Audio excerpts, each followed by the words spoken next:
2023년 11월 1일 이정훈입니다. 윤석열 정부는 주한 러시아 대사 초치하거나 또는 추방하거나 그런 의사가 있는가 물어보고 싶습니다. 왜 그러냐고요? 오늘 내곡동 국가정보원에서 국정감사가 열렸습니다. 여기에서 비공개인데 끝나고 난 다음에 각 당의 간사가 정보위원회에서 국가정보원이 어떤 걸 보고했느냐에 대해서 기자들에게 브리핑을 했습니다.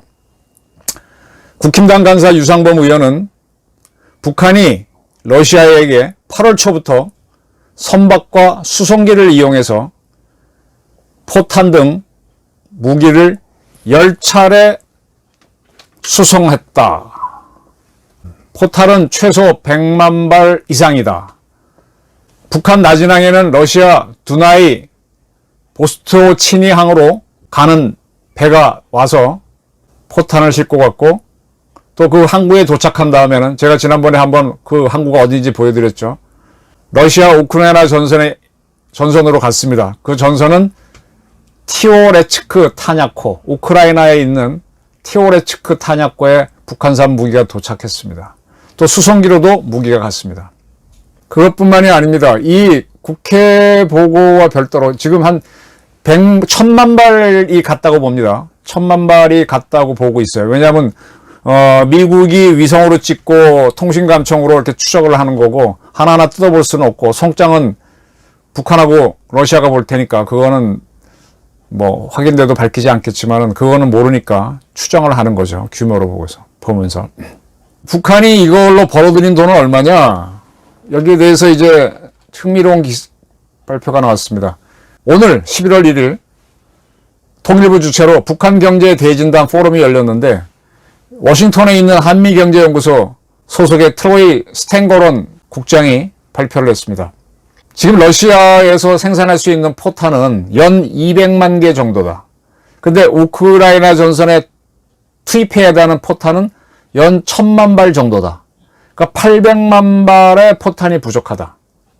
이 800만 발을 지금 북한이 지난 8월 이후에 채워준 걸로 보인다.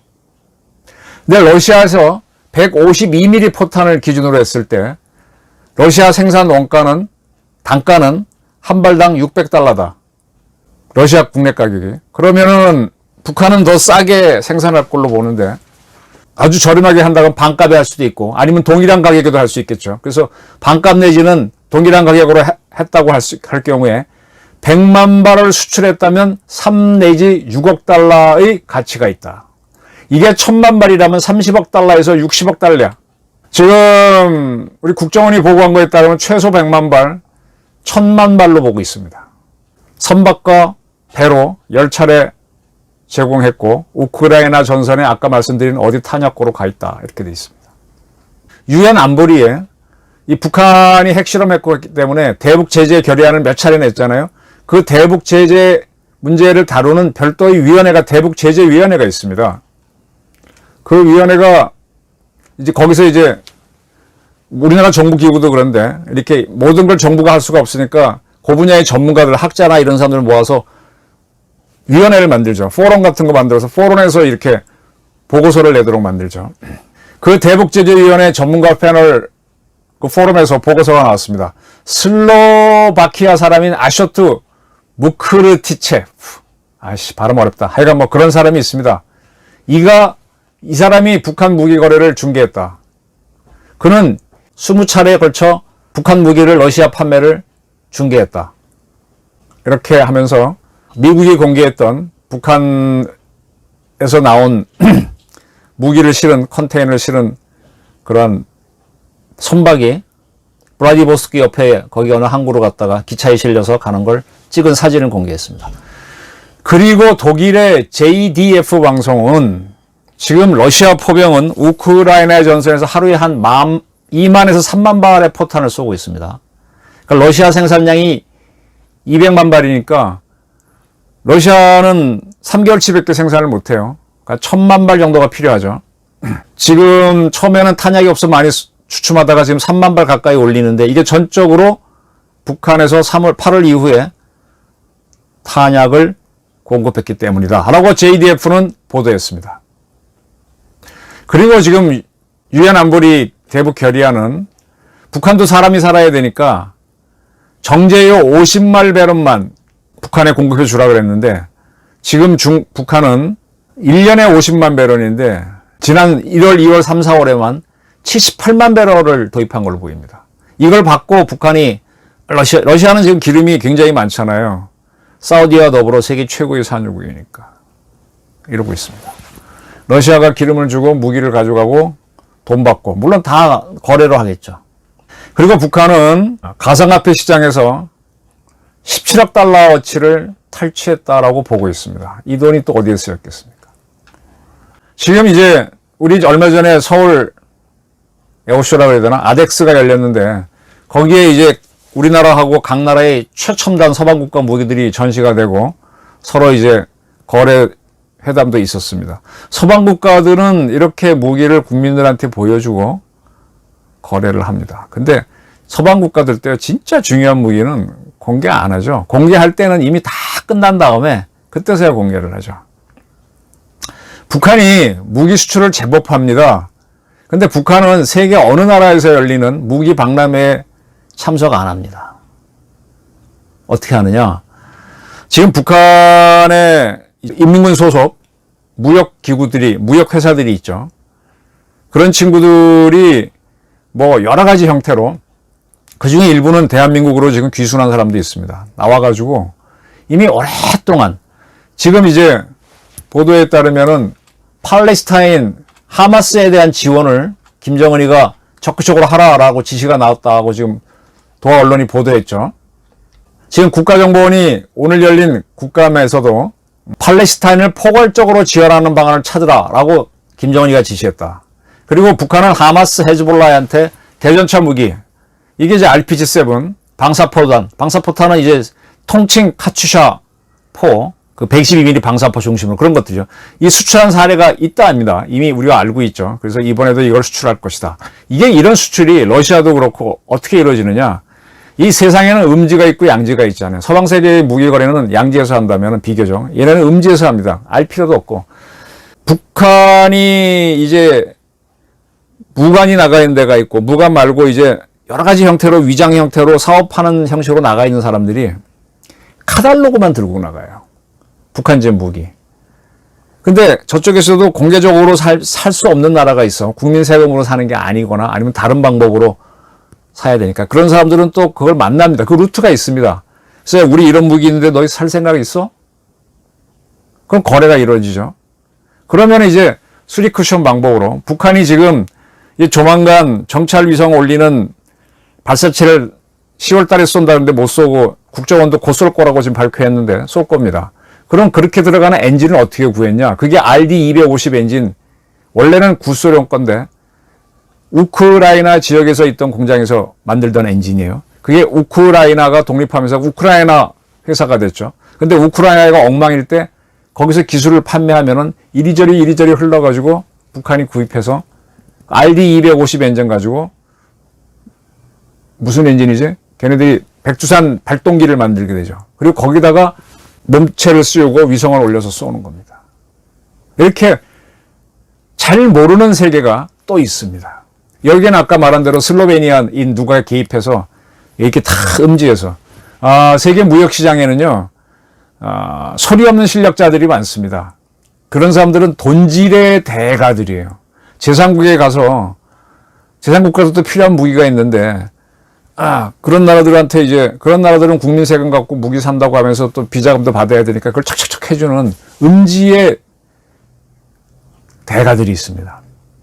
마피아라고 보시면 되겠죠. 그런 사람들이 있거든요. 공산 세계는 더 많죠. 그런 세계를 통해서 북한은 무기를 거래합니다. 그래서 RPG-7이 하마스한테도 가고 카츄샤포가 가기도 하고 하즈볼라한테 가기도 하고 그런 겁니다. 이렇게 나가는 거를 지금 결국은 공식적으로는 안 되니까는 정보기관이 추적해서 지금 따라가고 있는데, 자, 지금 미국이 간 걸 가지고 우리 국가정보원이 이렇게 국회에서 국정감사 할 때 국회에 보고를 했습니다. 자, 이거는 팩트고요. 자, 이제 우리 윤석열 정부가 결정을 해야 될 것 같습니다. 분명히 지금 북한은, 중국은, 러시아는 전혀 그런 미국이 공개하고 위성사진 공개해도 유엔 안보리에서 뭐 그런 우린 정정당당했지 그런 거 없다고 딱 잡아띄고 있거든요. 북한이 무기를 1000만 발을 팔아서 30억에서 60억 달러를 벌고 있다 그러면은 뭐 우리가 아무리 제재를 가해야 소용이 없죠. 그리고 또 가상화폐 시장에서 돈을 벌고 있고. 북한이 돈이 없는 게 아니에요. 돈이 있습니다.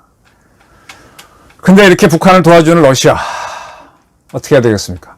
1993년에 YS 정권이 출범했어요. 그리고 그때 한참 대북 공작을 할 때인데 우리 그때 안기부 요원이 화이트로 나가 있으면서 러시아 외교부에 아시아 담당 국장을 매수했죠. 그래서 그 친구로부터 이제 북한 관련 정보를 빼내다가 러시아의 FBI, FSB한테 걸렸죠. 그래서 그 러시아 국장은 상당한 징역형을 받고 그 친구를 접촉했던 우리 안기부 요원은 어쨌든 신분이 외교관이니까 면책특권이 있으니까 페르소나 논 그라타, 기피 인물, 러시아는 이런 사람을 외교관으로 받을 수 없다라고 해서 추방을 합니다. 그거는 제가 쓴 책 공작에 자세히 나와 있고요. 그래서 이제 그게 알려져가지고 우리 쪽에서도 YS도 어떻게 하는가 하면은 러시아도 여기 대한민국에 있는 러시아 대사관에 FSB죠. FSB가 아니라 SVR인가? 걔네 해외 정보기관이 있어요. 그 요원이 외교관으로 위장해서 나와 있습니다. 스테판 몽간데. 그 친구를 우리가 맞추방합니다. 그렇게 되면서 한러 관계가 확 떨어지죠. 1988년 서울 올림픽이 열렸을 때 러시아가 소련이 참가해가지고 우리나라 국민들이 미국보다 소련을 더 응원했었어요. 근데 그 YS 정권 때 이 사건이 나면서 한러 관계가 틀어지면서 러시아에 대한 관심이 뚝 떨어집니다. 그때는 이제 그냥 서로 맞대응을 했던 거고, 지금은 우리 윤석열 대통령이 북한에 대한 대북 제재를 독자 추진하겠다고까지 밝혔고 그 제재 대상까지 밝혔는데 러시아가 이렇게 북한으로부터 불법으로 무기를 사갑니다. 우리가 지금 뭐 폴란드에 수출하고 하는 거는 다 합법이고요. 얘네들은 유엔 대북 제재안에서 하지 말라는 걸 러시아가 하고 있으니까 러시아에 대해서 외교적 제재를 가해야 됩니다. 뭘 가하느냐?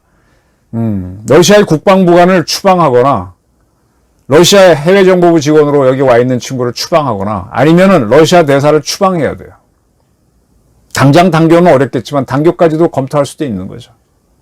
우리가 해야 미국과 일본 이런 나라가 움직입니다. 아직 중국은 뭐 말은 저렇게 해도 러시아한테 무기를 안 주는데 북한은 막 주고 있거든요. 그걸 러시아가 받아 먹으면서 기름도 주고 뭐 여러 가지로 이렇게 이제 또 북한이 이제 발사체를 쏘는데 발사체 뭐 자기네 걸 주지는 않겠죠. 근데 전문가들을 보내서 한번 검토를 해줘서 부족한 걸 잡아주고 이런 걸 서로 협조를 하고 있습니다. 모든 게 우리 안보의 위험 요소가 되고 있습니다. 이제 미국의 국무장관이 곧 한국에 와서 우리 박진 외교부 장관하고 만난다는데 무슨 논의를 할지 모르겠는데 러시아에 대한 제재를 논의해서 우리가 선제적으로 러시아 대사를 추방하거나 아니면 아까 말씀드린 대로 무관이나 해외정보부 요원으로서 화이트로 와 있는 친구를 추방하는 러시아의 외교전을 해야 됩니다. 적극적으로. 할지 안 할지 저도 지켜보겠습니다. 감사합니다.